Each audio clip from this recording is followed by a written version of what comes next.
If you're like the vast majority of people, you probably think you have an average or below average memory. But what if I told you that you, yes, you, are just 5 days away from having a superhuman memory? Hey everyone, my name is Jonathan Levi, and I'm super excited to partner with Motivation to Study in this all-new, fast-paced crash course with only the absolute essentials and the best memory techniques. In just 20 minutes a day for 5 days, you'll apply what you're learning in a fun and easy way and begin to understand how these techniques can and will transform your entire life. Do you think that if you met somebody who was fluent in Spanish and you worked under them and they coached you to learn the Spanish language, could you learn it? Oh, of course I could learn a different language if I actually worked at it and had a tutor or whatever. I worked at memory, I had a memory tutor, and I became fluent in the language of memory. Everyone wants to know the one silver bullet. Everyone wants to know what the magic pill is. There's no magic memory pill, they're magic memory processes. People always assume, hey, you've held all these memory records, you went up against a Home Depot computer, you must have a natural gift. Now, I don't think I was a dumb guy, but I don't think I had any special ability either.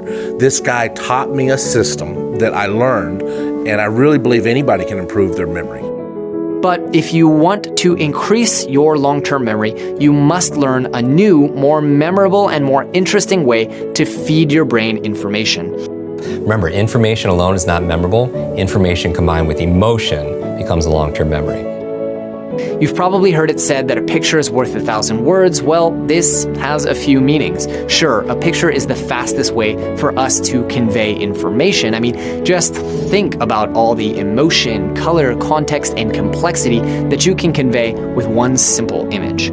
But what most people fail to realize is that a picture is the absolute best way to remember that information as well. This is due to something called the picture superiority effect, which states that our brains are unequivocally better at remembering pictures than we are at remembering sounds. So it's called the Mind Palace, and here's the idea to it. Everybody right now that's watching or listening to this interview, you could close your eyes and visualize your house. You could visualize, okay, I'm standing in the front door, right over here is my refrigerator, this is my stove, this is my sink, this is, whatever. Go all the way around your house. We all already have our homes memorized. So let's use that to our benefit.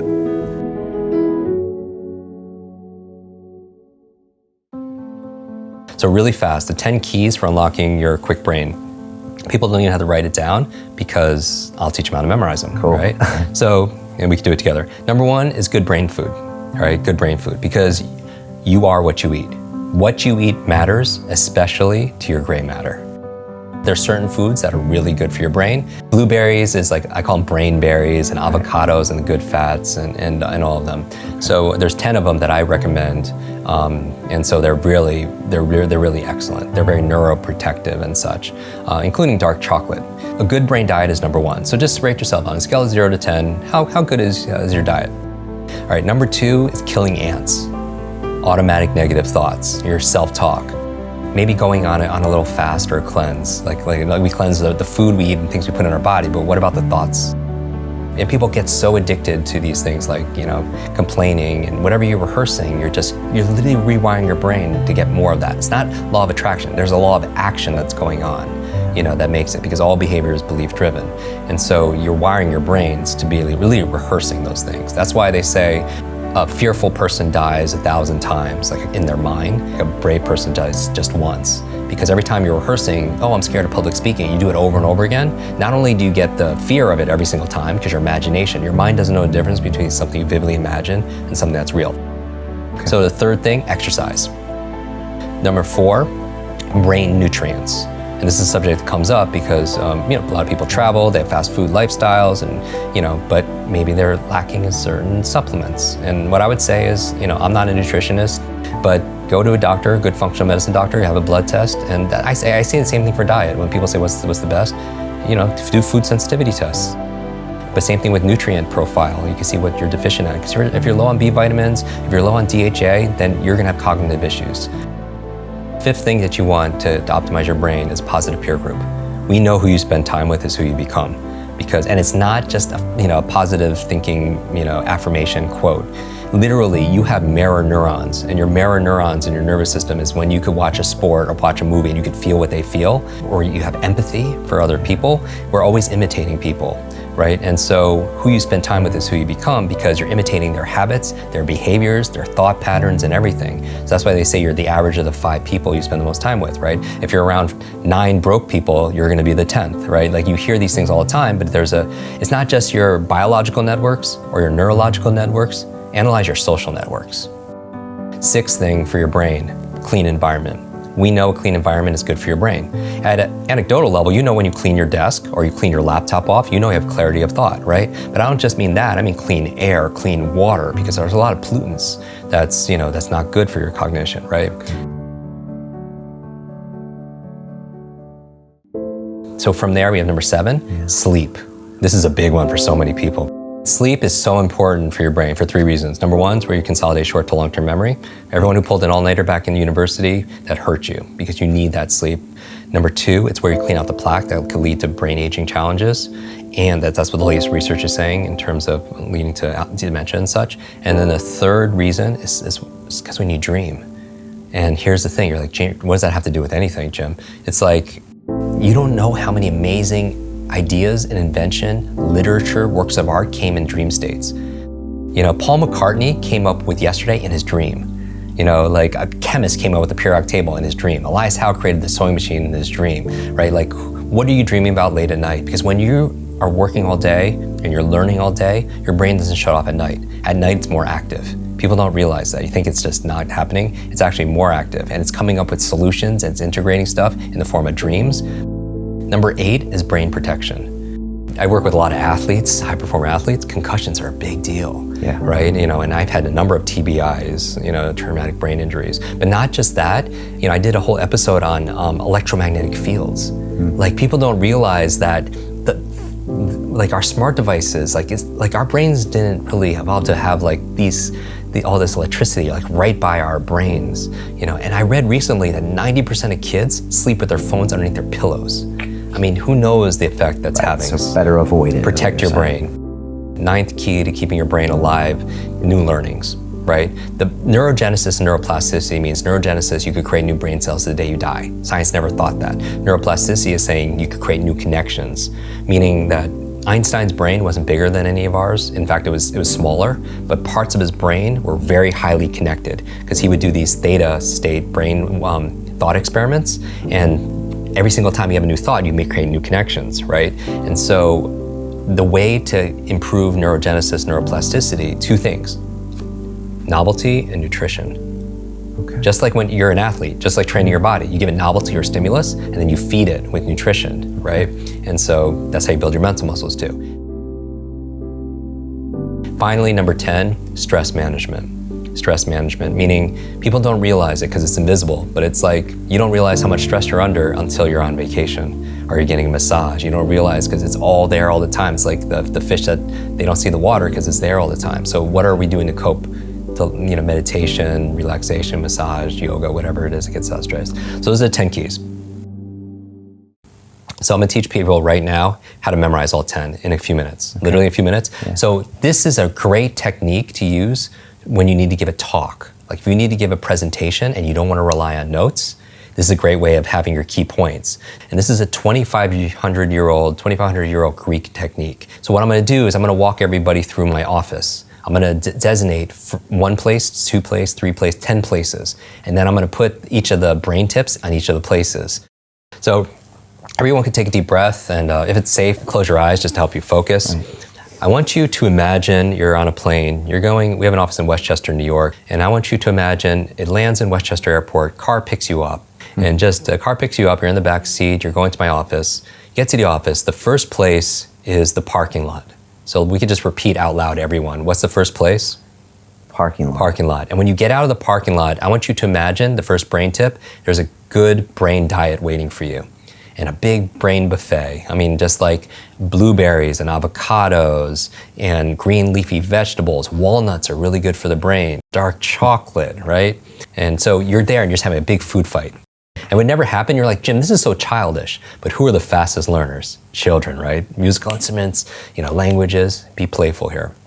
Number 2, you walk over, there's a waterfall, creates a moat around the building, so you cross a bridge. The second place is the bridge. What's number 2? Say it out loud. The bridge. The bridge. And when you're crossing the bridge, you're killing ants. Okay. Automatic, you're stepping on ants, automatic negative thoughts. These big ones the size of rats. Exactly. And use your imagination, because that's okay. like Don McGraw really says, that's your power, right? Your superpower. Okay. Stepping on the ants. Great. From there, you go into the building. The third place, you get into the third place, the elevator. What's the third place? Elevator. Elevator. And everyone who's with us right now, say it out loud also, so that you get your auditory memory.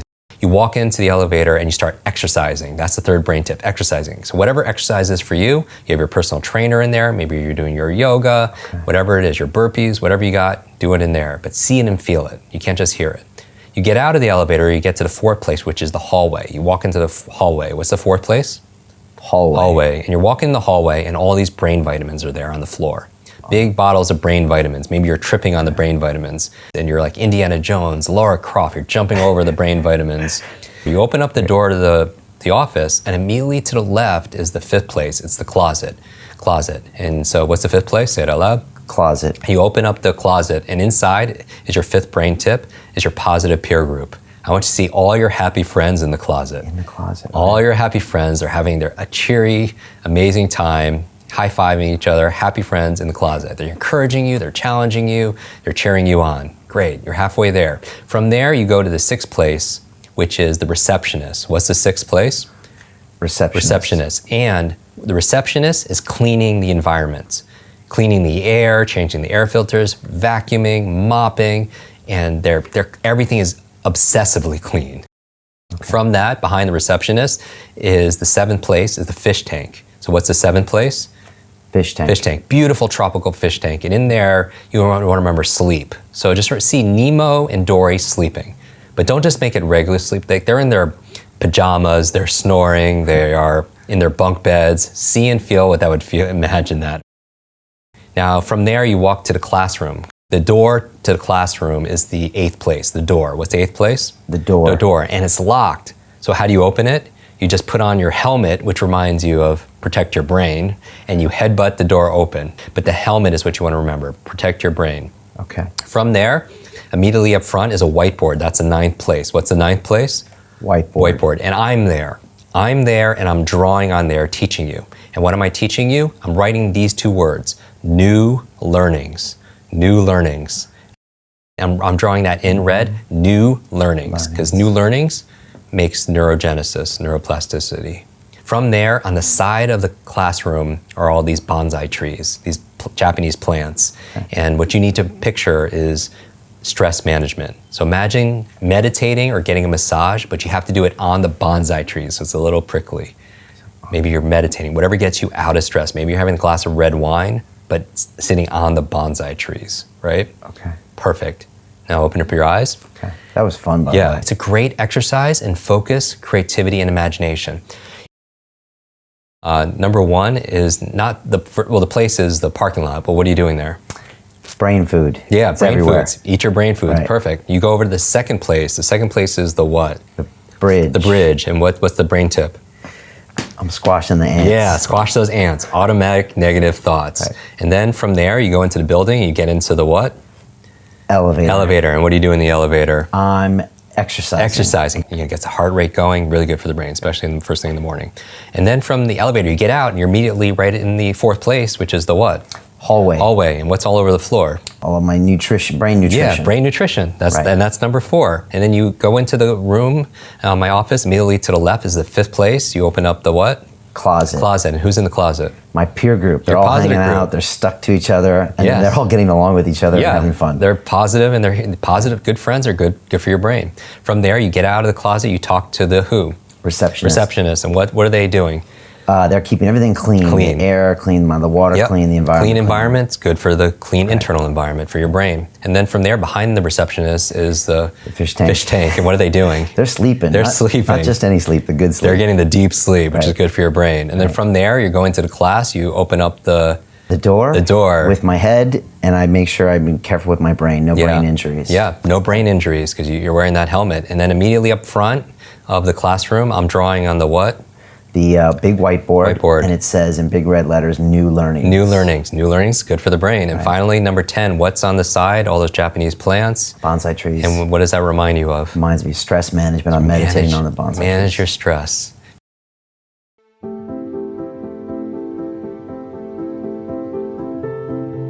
Hey guys, if you enjoyed this video, check out our new 5-day memory mastery course in partnership with Superhuman Academy. Click the link in the description below and enroll today.